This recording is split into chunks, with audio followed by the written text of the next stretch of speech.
लसणाचे सेवन आरोग्यासाठी किती गुणकारी आहे ते आपण पाहूया.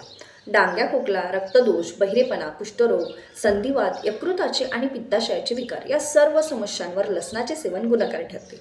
पण लसणाचा वापर किंवा त्याचे सेवन कसे करावे जेणेकरून त्याचा जास्तीत जास्त फायदा घेता यावा याची बऱ्याच लोकांना माहिती नसते.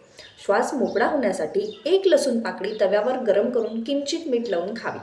दमा कमी होण्यासाठी 1 ग्लास गरम पाण्यात 2-4 थेंब मध आणि 10 थेंब लसणाचा रस घ्यावा. झोपण्यापूर्वी 3 लसूण पाकळ्या दुधात उकळून घेतल्याने दम्याचा रात्री त्रास होणार नाही. चेहऱ्यावरील मुरूम कमी होण्यासाठी लसणाचा रस नियमित चेहऱ्यावर चोळावा. नायटा तसेच इसब झालेल्या त्वचेवर लसणाचा रस सोडल्याने रोग बरा होण्यास मदत मिळते. आहारात लसणाचा सातत्याने वापर केल्यास कॅन्सरची शक्यता देखील कमी होते.